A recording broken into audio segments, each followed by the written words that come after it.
Muy complacido de estar aquí nuevamente.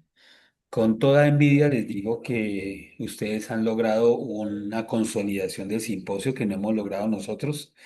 He asistido a primeros simposios de editores, unos cuatro o cinco en Colombia que no tienen ni siquiera segunda versión. Y lo que ustedes ya tienen es un esfuerzo consolidado que ya tienen una comunidad grande. Bueno, me tocó el tercer tema. Yo he estado atento a todas las presentaciones, muy buenas, y vi también que ya generaron la polémica y algunos comentarios. Entonces, arranquemos. ¿Cómo hago aquí para que cambie la diapositiva? A ver. Bueno. El problema que me tocó a mí se llama progreso tecnológico, ¿no? O sea, la parte de la inteligencia artificial es parte del progreso, no es el progreso completo, no es el progreso ético, no es el progreso científico, sino que es una tecnología.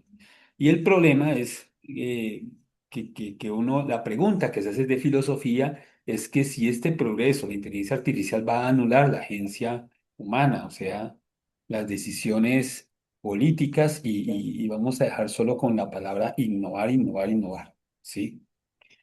Sí, la inteligencia automatiza el trabajo precario y también el altamente calificado. Entonces, digamos que en la amenaza en cuanto a la parte que podría ser ambigua, que afecta a unos y a otros, nos afecta a todos. O sea, afecta el trabajo secretarial, nos hace las cartas, nos hace un trabajo que es sencillo, que es de mucho, eh, pues mecánica, carpintería, decimos nosotros, pero también es altamente calificado, por ejemplo, las traducciones, análisis más complejos. Entonces, la parte nos afecta a todos por igual, tanto para bien como para mal.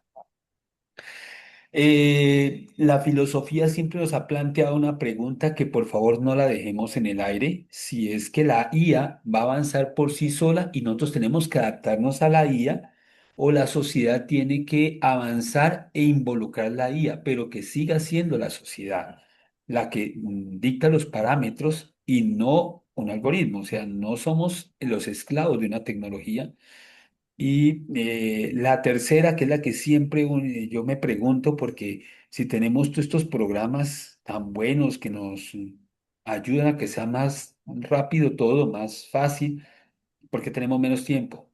Entonces, eh, tenemos que tener una discusión interna cuando usamos estas herramientas que de verdad vayan a generar bienestar humano y no simplemente que con esto nos pongamos más tareas y terminemos más bien, eh, no sé, cargando una piedra más grande con más elementos. Bueno, eh, hay tres instituciones grandes que definen la ética editorial. Voy a primero referirme a ellas porque también lo mencionaron. La WAME, ¿sí? Que es la World Association of Medical Editors, esta ya ha hecho unas declaraciones. Colombia Médica, la revista de la que fui editor, volví a decir, aclarar eso. Dejé de ser editor en jefe hace un par de meses, pero sigo siendo editor asociado, sigo representando la revista. La UAME ya hizo una declaración, la actualizó en octubre del 2023 y esa incluso la tradujimos al español y la publicamos en Colombia Médica, la versión en español, con autorización de ellos, y habla pues de la inteligencia, unos parámetros generales. El ICMJ también ya está comenzando a dar unas directrices, ¿sí?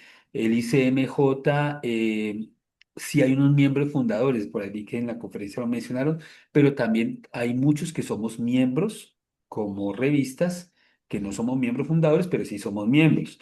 Una recomendación para todas las revistas que están aquí presentes, estos son unas buenas prácticas editoriales, buscar la afiliación del GUAME y buscar la afiliación del ICMJ. Con el GUAME es directa, es simplemente con unas buenas normas editoriales, pedir que si uno dice me acojo a las normas del GUAME y pedir la membresía. Con el ICMJE, además de eso, pues toca que haya recomendaciones de, creo que de una o dos revistas aprobadas por el ICMJE. Colombia América es una de ellas y con mucho gusto, pues apoyamos cualquier revista latinoamericana, cualquier iniciativa que vaya en pro. Y estas iniciativas y estas afiliaciones, pues también son un parámetro de calidad y de prestigio editorial. Con el COPE sí es más difícil porque el COPE nos pide 300 libras anuales. 300 libras es mucho dinero y realmente por los 300 libras esterlinas, lo único que hace es que nos ayuda en los casos éticos. eh, y si los pueden enviar y ellos le dan una asesoría. Entonces nosotros sí preferimos ahorrarnos los 300 libras y simplemente decimos nos adherimos a las directrices del COPE, pero no somos miembros. Bueno, entonces, ¿qué dicen las tres? Básicamente tres cosas que todas dicen y en todas las declaraciones, incluyendo la declaración de Heredia, estamos de acuerdo. Uno, la IA no es autor. Eso es lo clásico que a raíz de un artículo de Science publicado en el 2017, que se pensó que colocaron a ChatGPT de autor. Ya sabemos que en este momento ninguna revista, ninguna forma vamos a aceptar que la IA sea autor. Y la razón por la cual la IA no puede ser autor, porque principalmente no cumple el segundo criterio, que es la responsabilidad, ¿sí? Eso es lo que nos hace humanos y que nos define como autores. No es solamente enviar el artículo, sino que ante cualquier comentario, objeción, cuestionamiento, tenemos que responder. Responder en ciencia, responder en ética y responder en nuestro prestigio, porque a veces esa responsabilidad afecta a nuestro prestigio. Entonces, el hecho de ser autores, revisores y autores y editores tienen que ser sí o sí humanos porque vamos a responder, ¿sí? Eh, y cuando ya hablamos de IA, entonces le colocamos este parámetro. Esto es lo único que aumentó con respecto a lo que era autoría. Respondemos por lo que hacemos y por lo que usamos, lo que producimos utilizando inteligencia artificial. Entonces, si usamos inteligencia artificial, también respondemos como humanos y no existe la salida de emergencia ni el poder resbalarnos de decir que fue la inteligencia. No, el responsable es el humano. Y la tercera alega al principio más importante de la ética editorial. La ética editorial es un poquito diferente a la ética de investigación. La ética de investigación no habla de autonomía, habla de beneficencia, habla de igualdad y justicia. En ética editorial uno tiene tres atributos y el principal, el más importante, es la transparencia, ¿sí? O sea que todos los procesos pueden ser cuestionables, ¿sí? Y en lo posible uno, asumiendo que pueden ser cuestionables, trata de demostrar que son transparentes, de que todo lo que hacemos es pues, auditable y trazable. La segunda es la replicabilidad y la reproductibilidad, que eso es un aporte también de la tecnología, del Internet. Cuando nos volvimos revistas electrónicas, pues aumentamos el espacio en el artículo y ahora sí la metodología puede ser más escrita, tenemos tablas complementarias, suplementos de la información. Ahora se está pidiendo que el depósito de datos, pero todo eso tiene una tendencia de ser transparente, al igual que pues, lo que hacen también con el crédito. Te voy a dar unas ideas sueltas porque me voy acordando de todo lo que vi. El crédito para las revistas, para Colombia Médica, nosotros es una herramienta para cuestionar los autores. ¿Me explico? El crédito es una taxonomía de 14 atributos que le dan autoría a un humano. Entonces, para ser autor, tiene que cumplir mínimo tres. ¿Sí?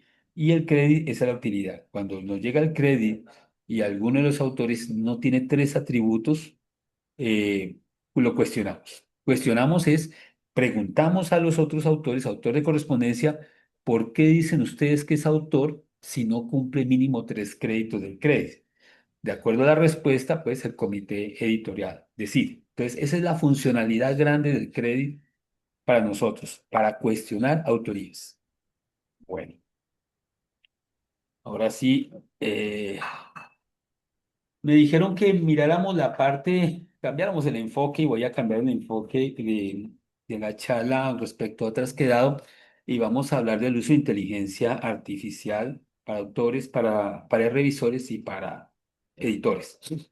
Voy a extenderme un poquito más para los autores. Desde el punto de vista de normas de las revistas, yo creo que hay una desigualdad importante en las normas editoriales en la cual para los autores tenemos un gran párrafo con muchas instrucciones, con muchos nos, con muchas advertencias sobre la inteligencia artificial y realmente cuando vamos a pares revisores, incluso para editores, la cuestión es un poquitico más desigual, ¿no? Para los pares revisores no es tanta la información disponible y para los editores también es muy escasa. Pero veamos un uso responsable, un uso de lo que sí. Entonces, basémonos en el hecho que llegó la inteligencia artificial, la vamos a usar, ¿sí?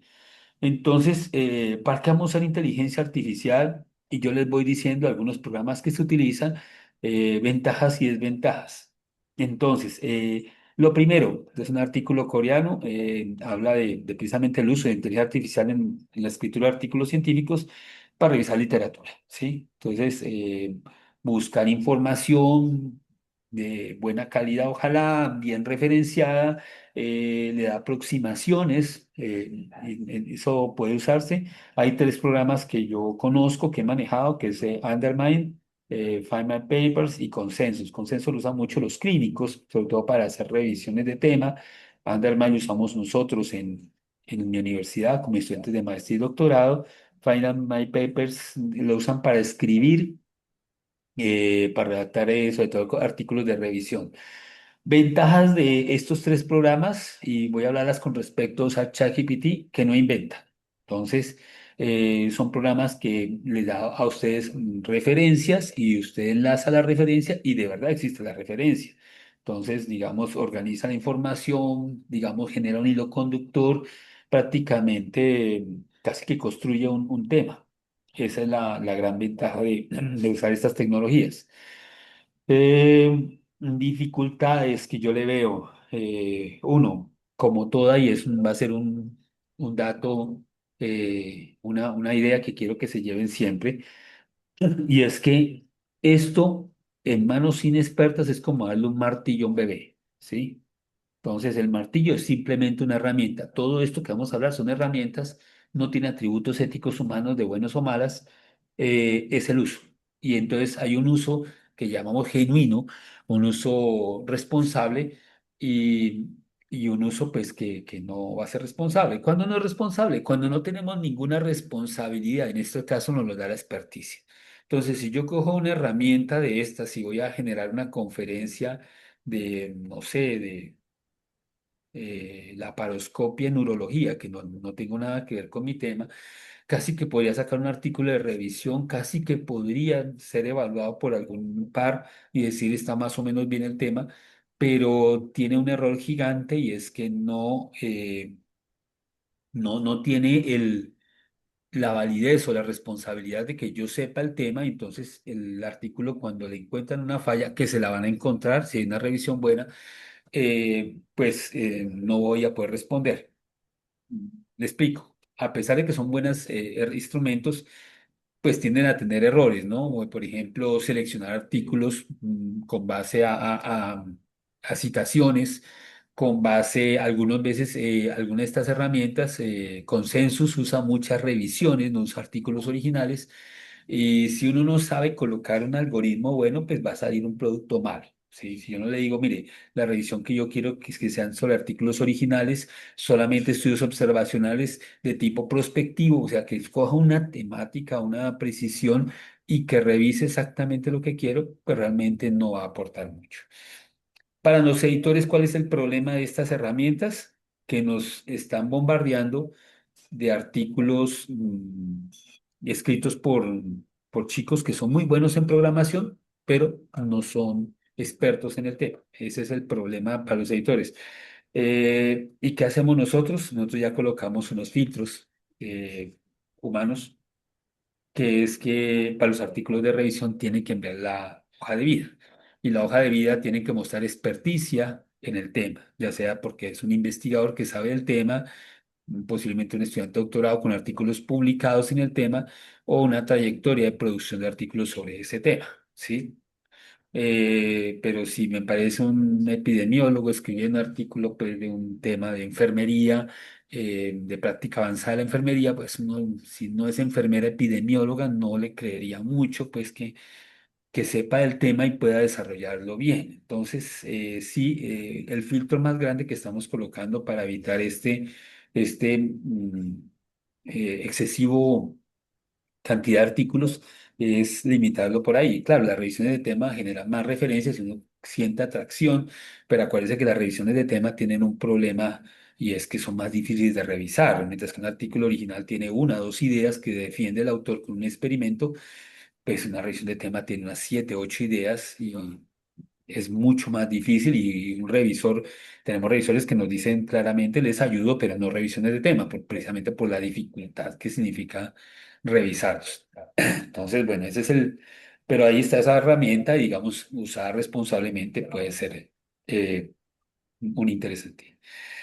El análisis de datos, claro, nosotros usamos programas, los que hacen análisis epidemiológicos, Stata, eh, EpiInfo, que es muy común en Latinoamérica, o no sé, hay otros programas mucho más avanzados, SPSS, usan algunos epidemiólogos, por ejemplo, de ciencias básicas usamos GraphPad, Prisma, pero hay unos programas de inteligencia artificial. Los dos más famosos son estos, Sonix y Julius.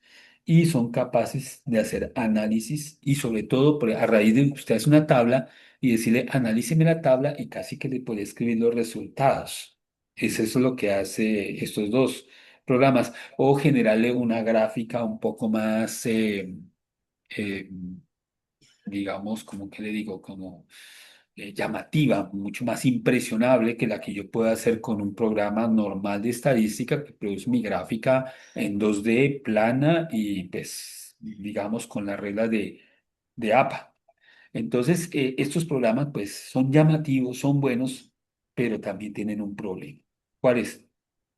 Si usted no sabe estadística, si usted no sabe qué está haciendo con sus datos, si usted no sabe qué es lo que quiere, qué es lo que busca, estas herramientas también pueden hacer malas interpretaciones. Me explico. Siempre toca, a pesar de que el programa hace el análisis de una tabla de una tabla compleja, hay que revisar si hizo todas las columnas, porque puede saltarse columnas para hacerlo más resumido.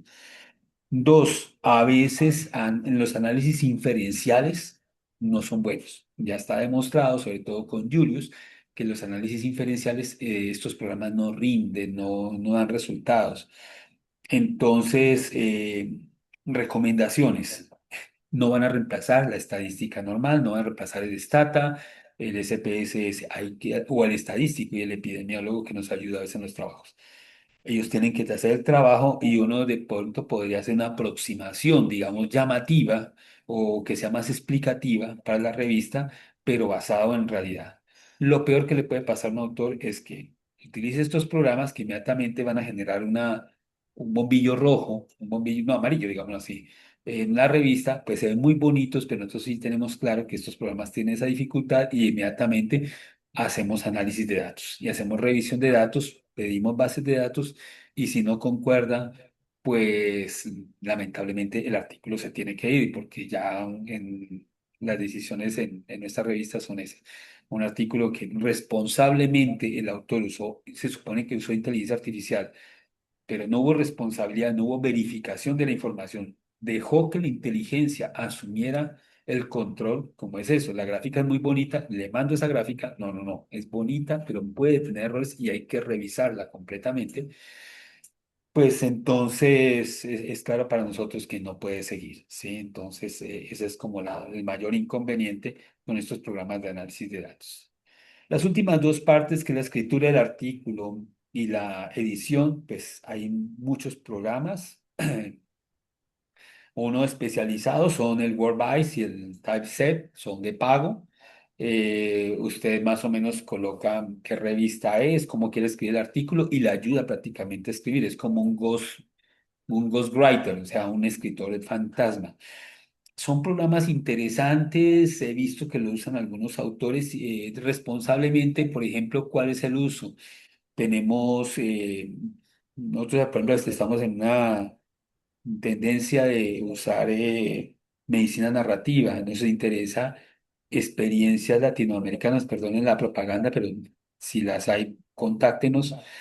Y a veces tenemos gente que no es investigadora, sino que desarrolla un plan de trabajo y eso se vuelve un proyecto de 8 o 10 años.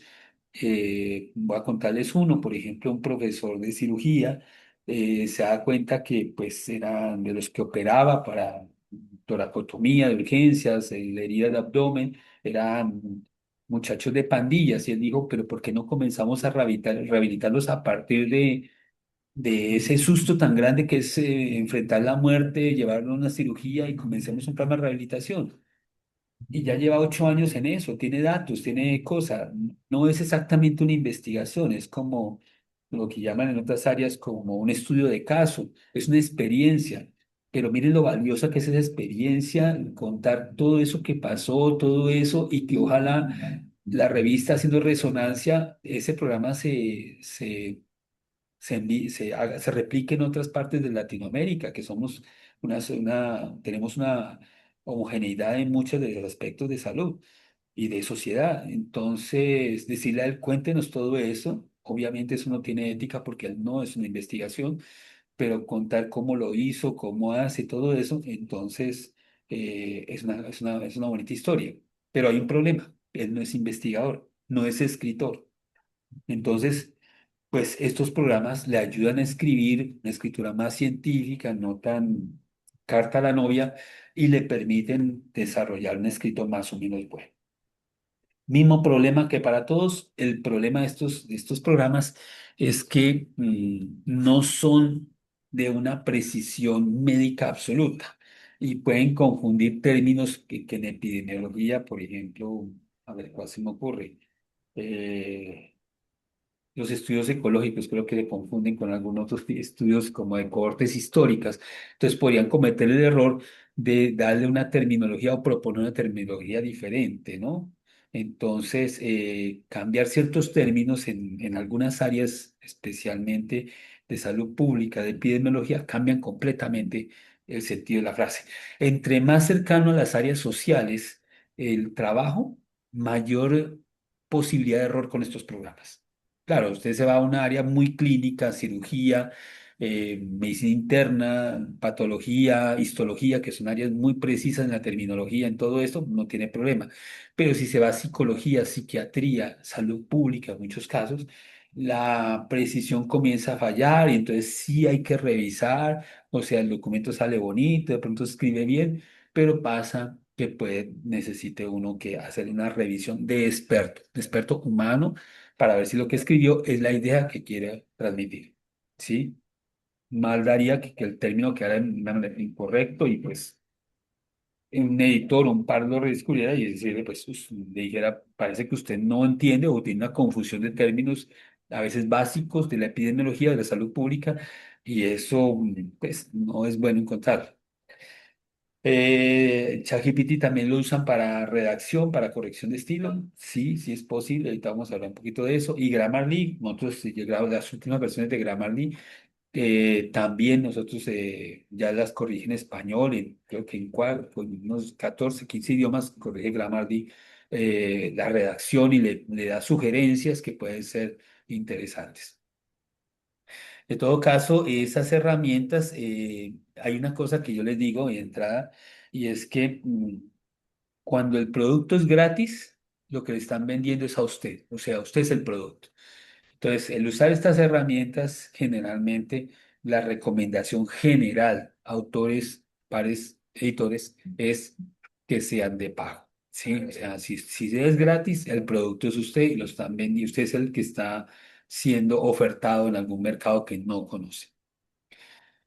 Bueno, entonces sí, ¿por qué recomendamos usarlas? Porque sí hay una mejoría de algunas cosas. Por ejemplo, eh, nosotros podemos escribir unos mejor que otros y decirle después a un programa, pues un simple como ChatGPT, mejóreme la redacción y le va a ofrecer un texto, yo lo hago y no siempre estoy convencido de lo que escribe él, no me gusta, hay cosas que no me gustan, eh, comparo las dos versiones y tomo mi decisión, o sea, sigo siendo humano y esa es la idea incorrecta, ¿sí? Entonces la primera parte de redacción es buena o a veces simplemente es que uno le dice, cuando no es experto en el tema, pues que le haga una corrección lingüística para un tema que era escrito en otro idioma. Y la traducción, sí, sí, también se ha usado para traducción. Experimentalmente lo usé en un manuscrito. eh, no pagamos el traductor, usamos inteligencia artificial, teniendo en cuenta que nos basamos en un documento bien escrito en español, ¿sí? Bien escrito en español, produce una buena traducción en español, perdón, en otro idioma, en este caso inglés. Pero mire, sea un traductor humano o un traductor de inteligencia artificial, si el documento está mal escrito en un idioma, en el otro idioma va a quedar peor. Entonces, el uso de inteligencia artificial es válido, pero uno, con responsabilidad. Lo que pasa es que la gente siente que de pronto, sí, la redacción ahí, pero cambiando de idioma mejora. No, no, no mejora, empeora. Entonces, eh, la sugerencia siempre es una buena redacción en el idioma de origen y después sí usar puede usarse una herramienta de inteligencia artificial y después otra vez el humano, encontrar gente nativa o gente con una buena comprensión de lectura en otro idioma que le ayude, si usted no es nativo, a que le lea o ya un revisor experto.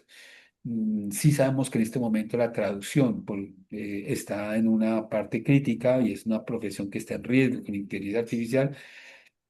Sí, pero eso no es. Y también existen herramientas de apoyo en referencias bibliográficas, sí, también las hay. Las últimas versiones de los programas clásicos como Mendeley ya incorporan inteligencia artificial, Sotero también ya está incluyendo. Entonces, todo eso se puede hacer de manera responsable. Entonces, conclusión o la primera conclusión, ¿los autores pueden usar inteligencia artificial? Sí, sí. Dos condiciones que hemos dicho. Uno, ser responsables. O sea, revisen todo, todo es todo y de manera concienzuda. O sea, acuérdense que el que firma es usted, no pase vergüenzas con una cosa que quedó con errores de la inteligencia artificial. Y dos, lo que hemos hablado, la transparencia, declarar. Entonces, uno tiene que siempre que use inteligencia artificial declarar. Sí. Este documento, yo creo que la presentación se la dejo abierta porque no intenté usar un código QR y parece que no soy tan bueno en eso, o sea, para algunas cosas sí soy, pero otras no. Me ha gustado y incluso tengo la propuesta de que sea incorporado para Colombia Médica, que es como, me pareció es como el mejor, porque claro, COPE, UAME y ICMJ le hablas a los editores, pero este documento le hablas a los autores sobre cómo usar inteligencia artificial de manera adecuada para escribir artículos médicos. Es un buen artículo, es una buena guía, la recomiendo. Entonces, y como le digo, estamos pensando usar nosotros, pues, cada uno pues revise y puede objetar algunas cosas si lo miran en el desarrollo de su revista. Bueno, entonces esto en cuanto a los autores. Los revisores, aquí sí estamos, pero mal.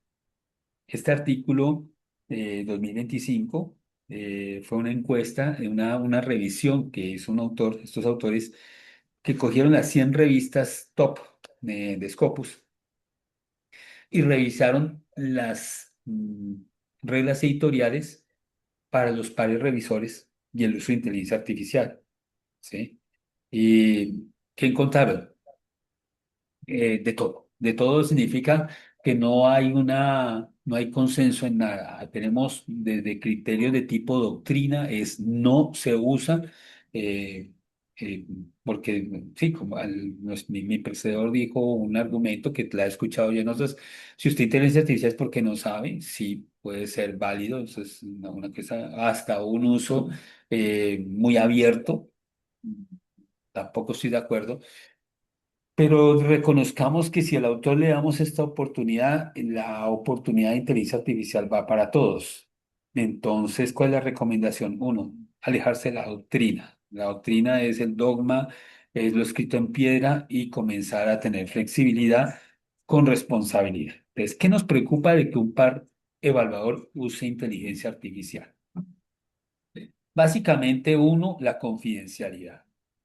Entonces, cuando uno piensa en confidencialidad, es que si lo coloca en ChatGPT, se va a feriar por toda la red o al usarlo en el aprendizaje, también aparece incluso en Google Scholar el documento. Eh, igual que todos, a pesar de que había leído en algunos aspectos el uso de estas y otros programas, por ejemplo, el caso de los chinos, estas nuevas inteligencias que son gratis y son más asequibles para nuestra Latinoamérica. mm, yo dije, ¿quién es el que vigilaría más si me podía hacer dar una vocación de experto? Yo no buscaría un editor, buscaría a alguien que la información tuviera un precio altísimo. Y ese es la industria farmacéutica. Entonces, afortunadamente tengo un contacto. Mi hermano trabaja en investigación y desarrollo de un laboratorio farmacéutico de alto renombre en Italia. Y le pregunté, ¿ustedes usan inteligencia artificial? Me dijo, sí. ¿Cuáles? ChatGPT, la China, no sé qué, ta, ta, ta, ta. Bueno, me digo todas las que mencionó. ¿Y no les da miedo ese problema de confidencialidad? Me dijo, no. No, porque nosotros lo primero que nos hacen es entrenamiento de cómo colocar las reglas de no compartir, de no usar en entrenamiento, o sea, cómo configurar los programas, sea gratis o sea de pago, para que no tenga eso. Y yo le dije, ¿entonces usted coloca datos sensibles usando? Sí, los usamos. Sí, tienen otras reglas de sobre el uso computador, sobre el internet que usan, pues por riesgo de eso, pero sí están usando programas de este tipo, ChatGPT y no recuerdo el nombre de la competencia china, eh, para procesar información, para manejo de algunas cosas. Entonces, si ellos que manejan datos de alta confidencialidad, que les cuesta muchísimo dinero, lo usan, creo que podríamos usarlo nosotros. O sea, la confidencialidad es una cuestión de que aprender a nosotros a protegerla y es modificar los parámetros del programa, buscar herramientas y hacer. Entonces, es lo primero. Dos, ¿qué nos preocupa? Lo mismo de siempre, que no sean responsables y que le deriven a la inteligencia artificial una responsabilidad que no tiene, que es hacer la revisión por pares. Entonces, eh, opciones posibles. Uno, prohibirla. Hay muchas revistas, Annals Internal Medicine la prohíben, otras incluso le mandan el concepto y la colocan en el lista negra si descubren. Bueno, y otros que me interesa más es, lo pueden usar uno, pero si lo van a usar, díganlo, ¿sí? Y díganlo para qué lo usaron.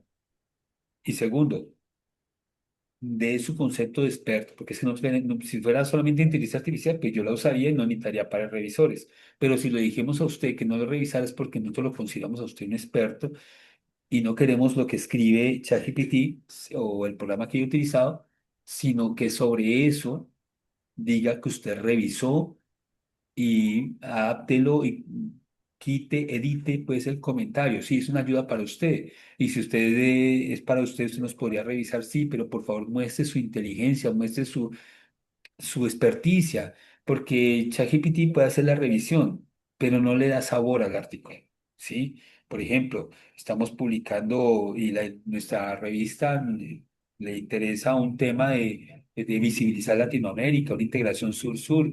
Entonces, el artículo puede que pase algunas cosas que ya ChatGPT, pero no le da el contexto de que esto, para qué sirve en el Perú esta información o esto, cuál sería el aporte grande que le daría a la ciencia o a la salud pública, a los tomadores de decisión. Eso es difícil, pero el experto sí lo sabe. Entonces, más o menos lo que se está utilizando en esto, aquí como le digo, puede revisar este artículo y está la serie de revistas, está la 100 y también les dejo la referencia, muy útil porque ustedes, como le digo, no vengo aquí a hacer dogmas, sino a mostrarles todos los parámetros, todas las posibilidades que hay. Se puede utilizar, pero uno, edúquenos. ¿Sí? Eduquen los pares revisores, fórmenlos sobre todo en la parte de confidencialidad, formarlos en que no nos interesa y que el valor en realidad son ellos, nos interesan como científicos, como expertos, no nos interesa la inteligencia artificial. Sabemos que el martillo que le estoy diciendo, que es la inteligencia artificial, en manos de ellos va a clavar la puntilla mejor que yo, a pesar de que podría manejar el martillo, pero en esa madera que es la urología o que es la enfermería, pues no se le va a doblar ni va a aplicarla de manera diagonal o descabezar la puntilla, no, él lo va a hacer mejor, o sea, el martillo en él es una herramienta que él puede usarla mejor. Y dos, hay que declarar. Igualmente que le pedimos a autores en la misma regla a los revisores. Declárelo, yo usé esto, pero yo lo revisé. O sea, comprométase con eso. Yo lo revisé y estoy de acuerdo. Eh, entonces, sí, uno podría, y esto, obviamente, aquí toca usar inteligencia humana, y una inteligencia humana es que lo que estoy diciendo aquí hoy, o lo que dice el amigo que tiene una posición un poco más conservadora, más crítica, cualquiera de nosotros tiene la inteligencia y la capacidad también de uno retractarse con base en evidencia nueva que sustente que voy a cambiar mi opinión porque hay datos nuevos. Ese es como más el mensaje. No, no hay partiendo dogma de aquí ni dogma de allá. No, esto está apenas floreciendo, apenas comenzando, floreciendo no, germinando. Entonces, nos toca acompañarnos, generar comunidad, compartir muchas experiencias. Estos escenarios son fantásticos para eso. Y esta es la diapositiva que tengo para revisores, porque no hay más. Los editores, va a ser más corto. Ya usamos inteligencia artificial, nosotros todos están usando programas de antiplagio y ahí ya tuvimos la primera estrellón cuando los usaron. Yo veía editores que decían o revistas que dicen hasta el 20% es acepto como similitud, de ahí para allá es plagio. Eso es entregarle la inteligencia artificial una función que no debe ser. El 20% no significa nada porque el programa es simplemente una ayuda. Entonces, por ejemplo, usemos el caso de los programas de similitud. Cuando pase ese 20% y se arman unos líos en la universidad y vamos a verificar y realmente no hay plagio. Nosotros hemos publicado hasta casi un 40-45% de similitud y yo sustento que no hay plagio. Y en algunas áreas es más, pues los porcentajes son mayores. Por ejemplo, en el área del derecho, donde tienen que citar pues algún artículo del Código Civil, del Código Penal, de la Constitución, pues el programa no distingue eso, entonces va a decir que todo eso es copiado y pues va a aparecer como plagio. Entonces, ¿cuál es la recomendación en ese caso? Uno saber dónde hay inteligencia humana y producción científica. Entonces, disequemos el artículo. La introducción, ¿de qué se trata? La introducción se trata de definiciones, ¿sí? Que lo que queremos de las definiciones es que estén sustentadas, o sea, referenciadas, pero que sean exactas. Al ser exactas, ¿qué va a pasar? Pues el programa lo detecta como plagio. Entonces, eh, ahí la idea, ¿cuál es? Pues simplemente eh, pues mira que las que estén citadas, pero decirle al autor parafraseé para que no le aparezca, creo que es incorrecto. Primero, porque la construcción de una definición es un trabajo serio y bien desarrollado, entonces realmente, porque la vamos a parafrasear solamente por un programa, no. Entonces, las definiciones son definiciones y ojalá todos tengamos la misma definición, pues si no sería esto una torre de Babel.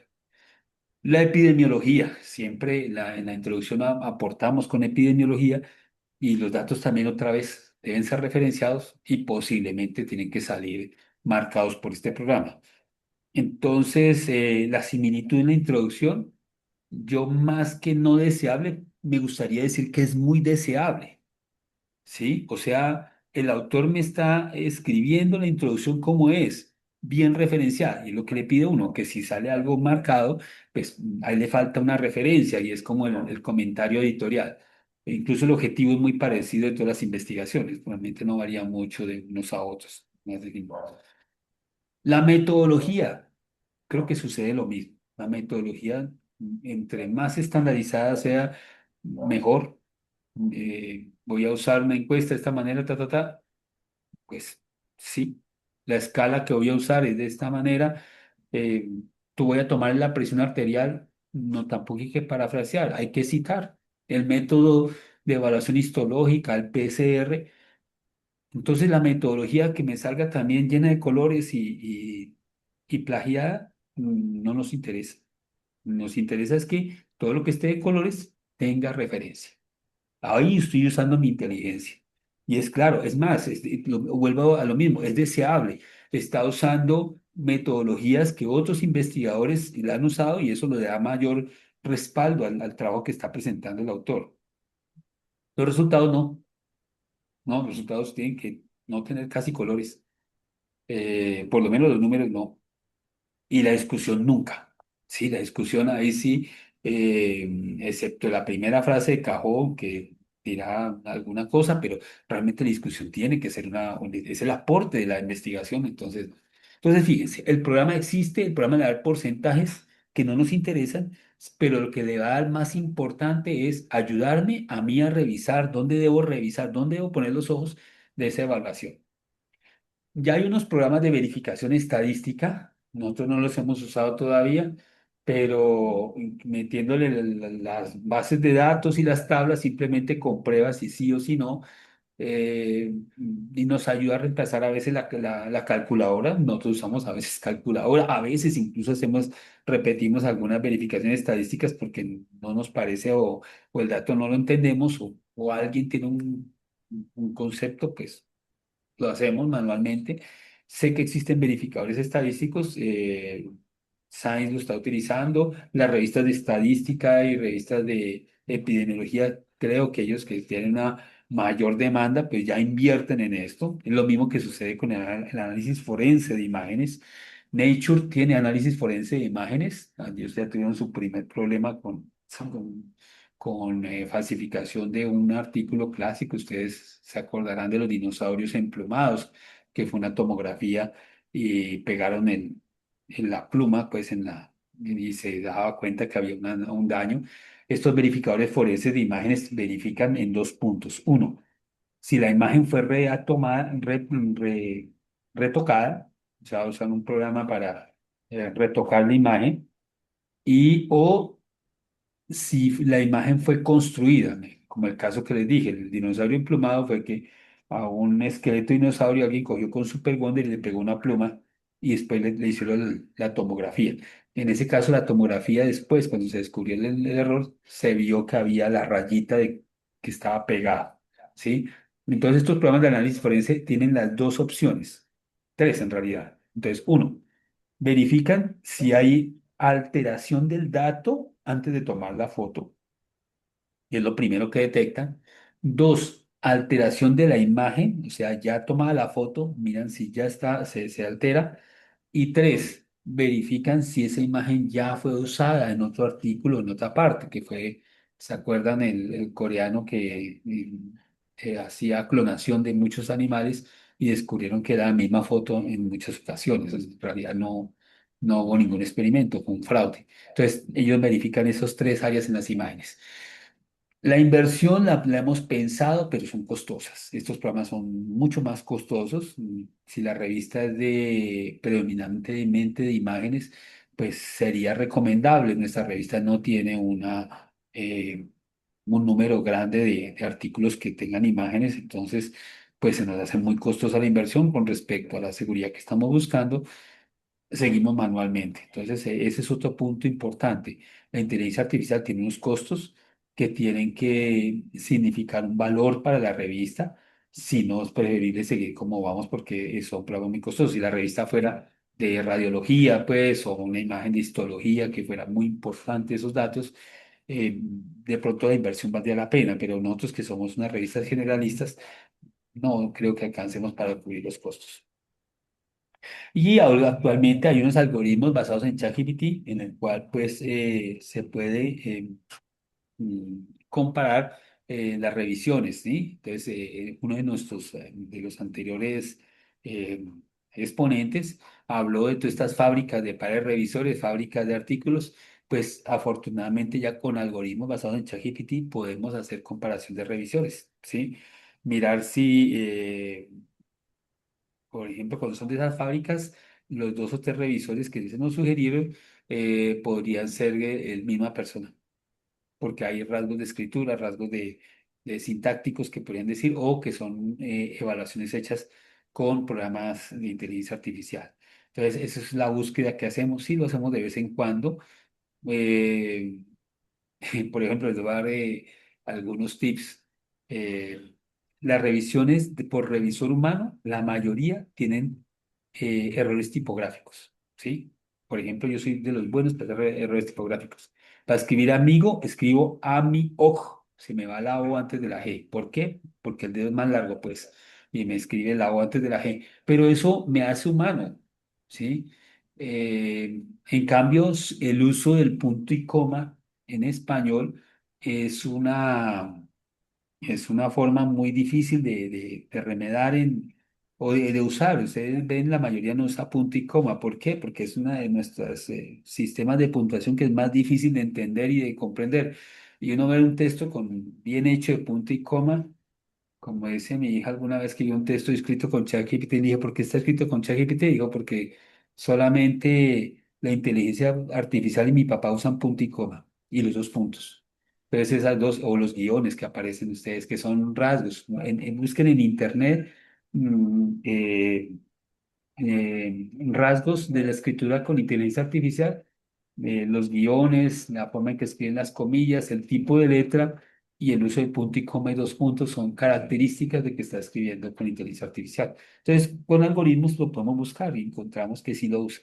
Como le digo, ahí lo harto es encontrarlo cuando no ha sido declarado, ¿sí? O sea, el problema no es la picardía, sino la no ser transparente. ¿Se puede usar? Sí.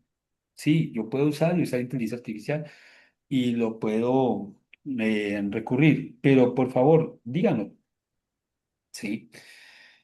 Como editores también nosotros, y alguna vez creo que el año pasado lo hablamos, nosotros sí usamos comprobación de listas de Quator Network para artículos que ya los padres dijeron que tenía un potencial y que valía la pena publicarse y ya pasó por correcciones. Nosotros hacemos una verificación con Equator Network por ejemplo, la guía CARE para artículos de reportes de caso, la guía CROSS cuando son artículos que usan encuestas digitales o manuales, la guía STRO para los artículos observacionales. Entonces, en esos casos, nosotros lo que le decimos a la inteligencia artificial es por favor, revise este manuscrito, eh, como le dije, paga y configurado para que no se comparta y háganos sugerencias para mejorarlo. Mire el cumplimiento de la guía STRO y háganos sugerencias para mejorarlo. Así cual tal sale, no lo mandamos, ¿no? Hacemos una pequeña revisión, pues por un experto, nuestros editores expertos, y diga, esta no, esta sí, esta no. Sí, porque hay veces, igual, manualmente o de alguna forma, nadie puede cumplir la guía STRO, pero precisamente es guía. O sea, esto es lo más o menos lo que quería cumplir un artículo para ser replicable y reproducible, que son las dos características que habíamos hablado. Entonces, el editor revisa y dice, estas me interesa que el autor las cumpla porque son importantes y le dan valor al artículo. Ojo, que la inteligencia no es simplemente le falta, le falta, le falta. No, es definir qué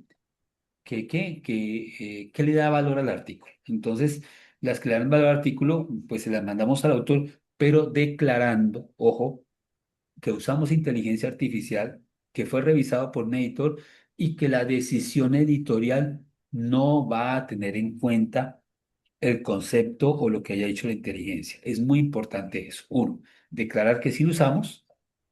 Dos, que sí lo revisamos, o sea, hay un responsable que no es ChatGPT, sino hay un editor que responde por eso. Y tres, que la decisión es humana. Entonces, transparente, responsable y humano. Esas son las tres características que hacemos para definir que sí somos. Les cuento cómo nos ha ido. En la mayoría de los casos, bien. ¿Sí? Afortunadamente no son el 100% de los casos. Yo soy amigo del error, porque en el error está el premio Nobel, digo a veces. Entonces, en esos que nos dice que no, no tengo problema en decir charlemos, hablemos, contácteme. Y le pregunto y me gusta escucharlos y es una cosa que a veces no hacemos como editores, si es posible, ¿no? Porque si están en Irán, en Turquía o en otro lado, pero si son colombianos, latinoamericanos, creo que la comunicación es muy fácil. Los escuchamos y miramos a ver cuál es el malestar.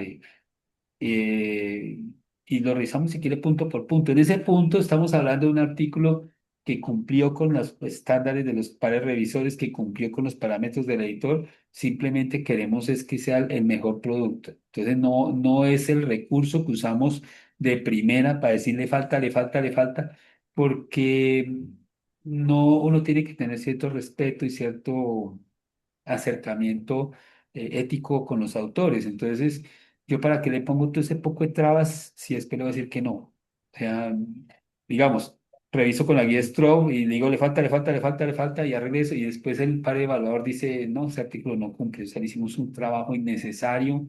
eh, largo y que no tuvo utilidad. Entonces, eso es más bien lo usamos al final porque pensamos que podemos dar un poquito de plus. Y aquí no está otra cosa porque no lo he aprendido, pero una editora que está conectada aquí, Ana María, le dije que se conectara, me va a enseñar y es que tenemos una responsabilidad que es la divulgación. Esto es difusión, publicar el artículo PDF, XML es difusión, pero ahora nos toca divulgarlo. ¿Por qué? Porque nuestros estudiantes y estas nuevas generaciones, el abstract no les gusta y se lo cambiamos a resumen del autor. Bueno, lo entienden algo, pero ya piden otra cosa, entonces le cambiamos a abstract graphic.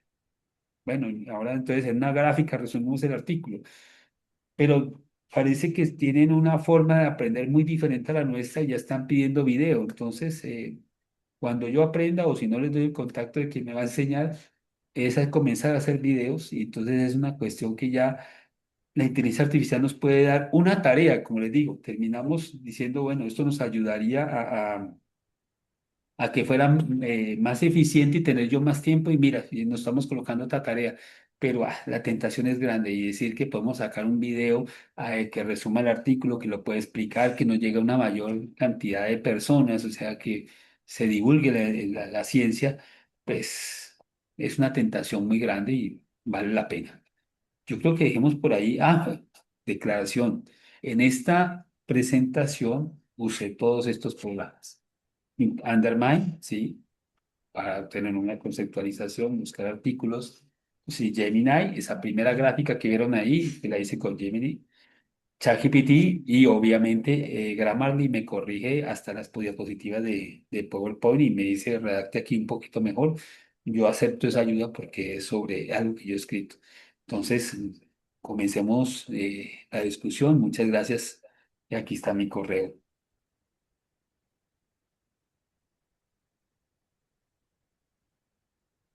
Ya, a manera de ajustar los tiempos y con el agradecimiento a nuestro expositor, vamos con preguntas, preguntas bien puntuales, por favor, respecto al tema que se acaba de presentar, para poder entrar también ya con la participación del doctor Cabezas.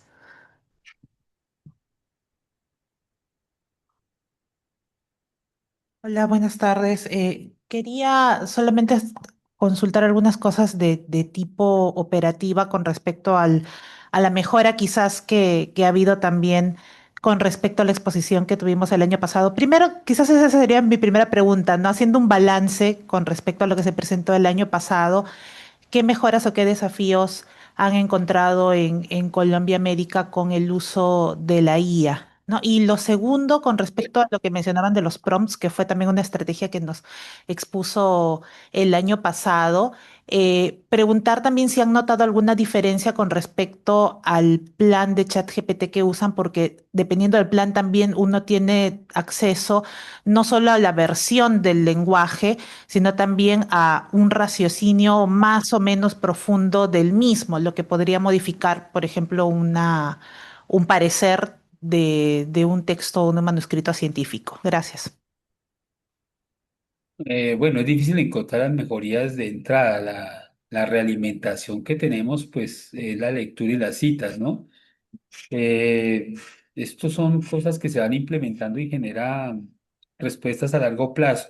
Nosotros sí nos miramos, sabe que uno de nuestros referentes son las citas, pero no el número de citas, eso no nos interesa. Es por qué citan a Colombia Médica.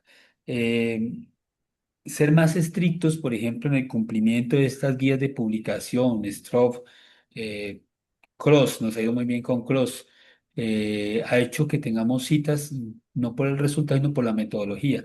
Nosotros no tenemos límites, porque apenas metemos todo esto, apenas le decimos al autor, Vea, por favor, expándase en eso, explíquelo mejor, sea más replicable, más reproducible, pues tengo que darle más espacio, ¿sí? Eso es una de las cosas que hemos adquirido. Otra sí sencilla. Con ChatGPT le hemos encontrado que fue un error y es una cuestión que también ya lo estudiamos y es que estamos quitando las siglas de todo. Las siglas las inventamos precisamente era porque no había espacio, tocaba en el papel era costoso, pero cuando metimos inteligencia artificial él cogía la sigla y la interpretaba de otra manera, o sea, una sigla de un área de salud la interpretaba como ingeniería o otra área de salud que tiene la misma sigla. Entonces eso volvió un desastre que de manera jocosa, pues un error horrible que tuvimos, no lo voy a contar, eh, nos llevó a que quitáramos las siglas completamente. O sea, prácticamente solo recibimos siglas oficiales, OMS, EPOC, ni siquiera hipertensión arterial, no sé, siglas que son demasiado, que ya son acrónimos, pues, o sea, ya son palabras, EPOC ya es una palabra. Esa es una de las que más rápido hemos implementado. La detección de citas falsas, sí, esa sí estamos, pues encontramos y eso sí ya genera malestar en la revista y casi que tenemos programas, proyectos de algún artículo de manuscrito, cuando pues claro, esa ChatGPT, y ChatGPT es buenísimo para citas falsas, inventadas, y cuando pasan en algún programa, en el programa de revisión de citas, no existe, eso es una bandera roja. En eso hemos avanzado, sí. Entonces, sí usamos inteligencia artificial para hacer las revisiones. De resto, así que se note, ¿no? Son cambios chiquitos que van produciendo, pues, digamos, mejorías editoriales, pero que lo notemos ya de manera para presentarles un resultado, no. Mejoramos cosas y siguiendo algunos parámetros. Y no, todas somos novatos. Incluso si hay un proyecto de uno de los editores que es experto más en inteligencia artificial de crear una sección de inteligencia artificial para la revista. No sé cómo lo va a hacer. Estamos mirando, esperando que nos mande el proyecto. Mauricio, buenas tardes ya. Gracias por la presentación.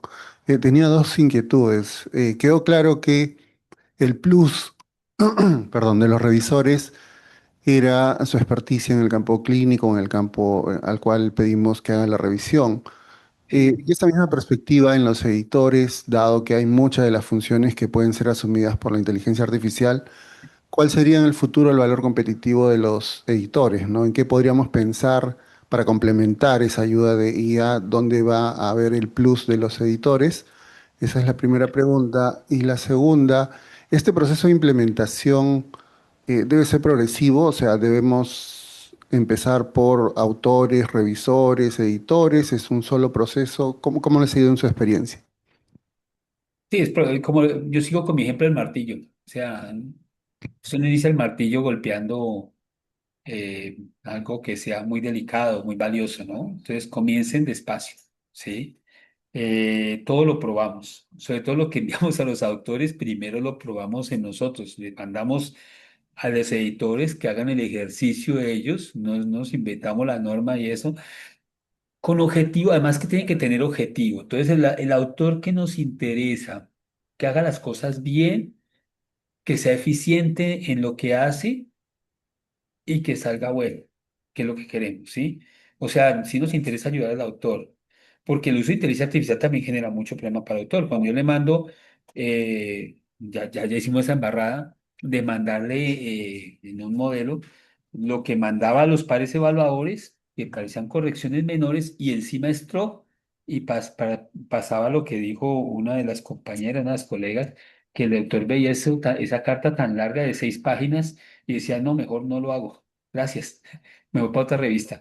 Entonces terminaba asustado. Entonces hay que dosificar esa cantidad de información que uno da. Entonces, primero, lo primero, pares revisores. Y después sí, el otro aspecto, pero ya sobre una cuestión de que le decimos, mire, los pares y lo que usted envió ya está conforme, pero ahora necesitamos que sea, le gane este plus. Entonces, no intoxicar al autor. Es una cosa porque espanta a un autor.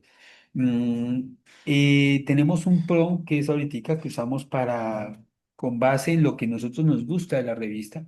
Por ejemplo, revise las figuras si está bien la leyenda, ¿sí? O sea, ya tenemos con base en lo que publica la revista, sí, o sea, ya hicimos un historial, entonces le pedimos que revise. Entonces, que la figura, ¿qué es lo que pasa con las figuras? Las figuras cuando usted usa HTML, ya aparecen en Internet sueltas. Y una imagen suelta pues simplemente no trae un lector, ¿sí? Tiene que decir, aquí está viendo una tomografía de la laringe y está mostrando un cáncer de tal cosa. Tiene que decir todo eso, ¿no? En este tag se muestra tal cosa, no. Y encima colocar la información de la revista para que nos llegue al artículo. Eso, entonces, esos criterios de uniformidad son muy importantes y son muy valorados cuando usted va a hacer un sometimiento a una membresía, como el caso de Scopus, en tener cierta uniformidad en las tablas, uniformidad en las figuras, le da cierto plus. Entonces, está revisando eso constantemente ayuda. Entonces, eso es como una revisión transversal editorial de los procesos que estamos haciendo. Esa es una. ¿Qué otra cosa tenemos? Sí, o sea, comiencen a hacer inteligencia artificial para revisarse ustedes mismos antes de decirle a los autores, haga tal cosa. Por ejemplo, yo comenzaría, digamos, quiero usar la guía Strobe y mirar a ver qué tal eso. Pues primero coja artículos publicados para ver qué nos falta como editores, ¿sí? O sea, como realimentación. Y de paso miramos y decir, bueno. Sí, puede que le falte eso, me parece que el artículo está completo y mi trabajo es bueno, ¿sí? Entonces, también lo podría ser para entrenamiento. Entonces, primero, como todo, uno comienza en la plataforma de pruebas. La plataforma de pruebas para mí es lo publicado, de donde usted, digamos, se le escapó la información por confidencialidad, no pasa nada porque es pública, ¿sí? Yo probaría las herramientas primero como editor en trabajos publicados.